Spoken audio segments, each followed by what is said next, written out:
గోడలను వెంటనే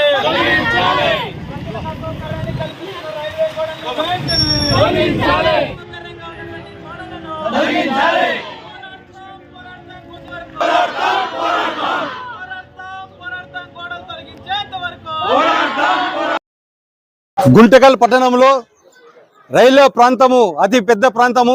ఈ ప్రాంతంలో విద్యా సంస్థలు అనేకంగా ఉంటున్నాయి.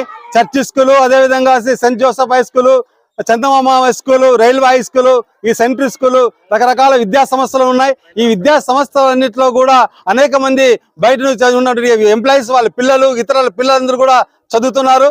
వారికి అసౌకర్యంగా ఉన్న పరిస్థితి కనబడతా ఉంది. అదే విధంగా వచ్చేసి రైల్వే హాస్పిటల్, రైల్వే స్టేషన్ ఉంది. అనేక మంది ప్రయాణికులు వెళ్లాలన్నా కూడా చుట్టేసుకునే పరిస్థితి ఏర్పడుతుంది. గతంలో దాదాపు 70-80 సంవత్సరాల నుంచి పూర్వం నుంచి ఉన్నటువంటి దారులు, 2 ప్రధాన దారులు ఉన్నాయి మస్తాన్పేట దగ్గర. ఆ దారిని మూసేయడం వల్ల అనేక ఇబ్బందులు ఎదుర్కొనే పరిస్థితి వస్తూ ఉంది. ఈ రోజు పిల్లల్ని పిలుచుకురావాలన్నా కూడా విద్యార్థులని తల్లిదండ్రులు పిలుచుకురావాలన్నా, వాళ్ళ ఇంటికి పిలుచుకోపోవాలన్నా కూడా చాలా కష్టతరంగా ఉంది. దాదాపుగా 1 కిలోమీటర్ పైన రావాల్సిన పరిస్థితి ఉంది. అదేవిధంగా చర్చ్ స్కూల్ ఒక రోడ్లోనే పోవాలా. ఈ స్కూల్ వదిలినప్పుడు, స్కూల్కి రావాలన్నా పోవాలన్నప్పుడు కూడా ఒకే దారిలో రాకపోకల కారణం వల్ల ప్రమాదాలు కూడా జరుగుతున్నాయి. వీటన్నిటిని కూడా అప్పుడే ఏడీఎం గారికి కూడా దృష్టి కూడా తీసుకొని వచ్చాం. కానీ ఇంతవరకు సమస్య పరిష్కారం కావడం లేదు. కానీ ప్రమాదాలు అయితే ఎక్కువ జరుగుతున్నాయి. అందుకోసము వీటిని వెంటనే అడ్డంగా ఏదైతే గోడలు నిర్మించారో వాటిని తొలగించి యథావిధంగా కొనసాగించి ఈ యొక్క ప్రమాదాలని అరికట్టాలని చెప్పేసి డిఆర్ఎం గారిని కోరడం కోసము ఈ యొక్క విద్యార్థినిలతో వాళ్ళ పేరెంట్స్ ఈ యొక్క కార్యాలయం దగ్గర వచ్చి ధర్నా కార్యక్రమం నిర్వహించడం జరుగుతూ ఉంది. ఈ యొక్క కార్యక్రమం సంబంధించి విన్నవించుకుందాము డిఆర్ఎం గారికి అని చెప్పేసి వచ్చినా కూడా డిఆర్ఎం గారు లోపల ఉన్నారంటే ఏడీఆర్ఎం గారు రావడానికి ఇంకా ఆలస్యం అవుతుంది, వస్తామని చెప్తూనే ఉన్నారు. ఒక పక్క పిల్లలే సాక్ష్యంగా అదే పనిగా అనేక మంది పిల్లలు వచ్చారు. ఆ చిన్న పిల్లలు ఉన్నారని చెప్పేసి కూడా అధికారుల వారు కనికరించాల్సిన అవసరం ఉంది. కానీ అది కూడా చూడడంలే. మండు ఎండలో కూడా ఉంటున్నారు. ఈ పరిస్థితిని కూడా అధికారులు కూడా గమనించి తక్షణమే వచ్చి రికమెండేషన్ తీసుకొని ఆ యొక్క సమస్యను వెంటనే పరిష్కరించాలా, పిల్లల కష్టాలు కూడా అర్థం చేసుకోవాలని చెప్పేసి అధికారుల వారిని మేము వినయపూర్వకంగా కోరుకుంటున్నాం. భారత విద్యార్థి ఫెడరేషన్ ఎస్ఎఫ్ఐ ఆధ్వర్యంలో గుంతకల్ డిఆర్ఎం కార్యాలయం వద్ద ధర్నా కార్యక్రమం నిర్వహించడం జరిగింది. ఈ ధర్నాలో మేము ఎస్ఎఫ్ఐగా ప్రధానంగా డిమాండ్ చేస్తున్న అంశం ఏంటంటే, ఏదైతే గుంతకల్ పట్టణానికి సంబంధించి సువిశాలమైనటువంటి రైల్వే ప్రాంతం ఉందో ఆ రైల్వే ప్రాంతంలో రైల్వే హై స్కూలు, చందమామ స్కూలు, అదేవిధంగా ఏజెడ్ పాఠశాల, తర్వాత చర్చి పాఠశాల, ఈ పాఠశాలన్నీ కూడా రైల్వే ప్రాంగణంలో ఉన్నాయి. ఈ పాఠశాలకు వందలాది మంది విద్యార్థులు చదువుకోవడానికి, విద్యను అభ్యసించడానికి ఈ పాఠశాలకు వస్తున్నారు.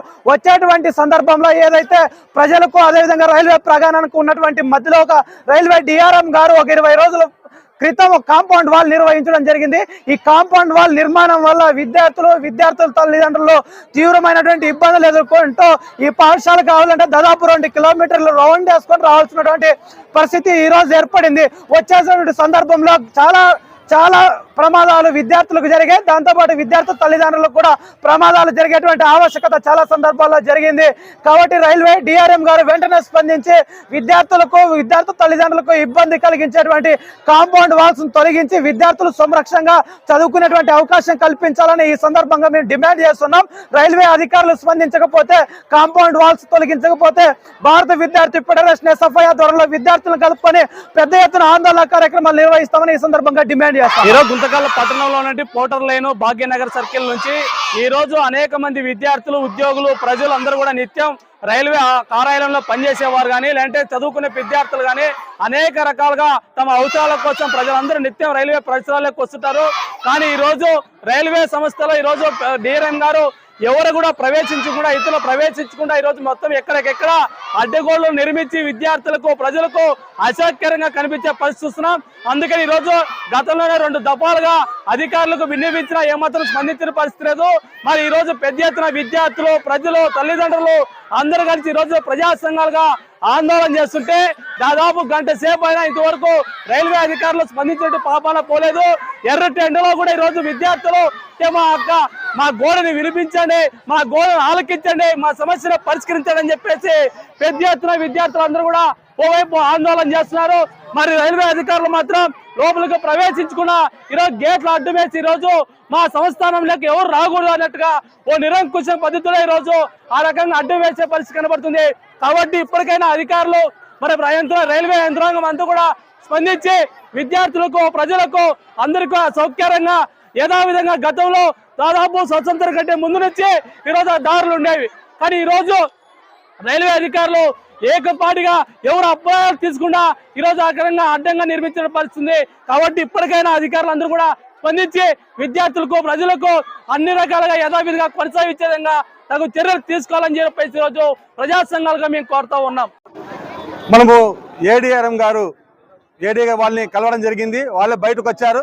బయటకు వచ్చి మనము ఉన్న సమస్యలను మొత్తం కూడా వాళ్ళ దృష్టికి తీసుకోవడం జరిగింది.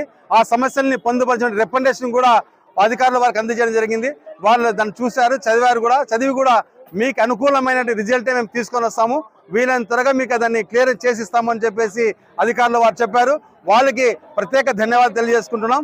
అదేవిధంగా ఈ కార్యక్రమంలో దీన్ని కవరేజ్ చేసి మనకి అధికారుల దృష్టికి వెళ్ళి తీసుకునే ప్రింట్ మీడియా, ఎలక్ట్రానిక్ మీడియా, అదేవిధంగా విద్యార్థి సంఘాలకు, విద్యార్థులకు వచ్చిన ప్రజలందరికీ కూడా ప్రత్యేక ధన్యవాదాలు తెలియజేసుకుంటూ ఈ కార్యక్రమాన్ని ముగిస్తున్నాం.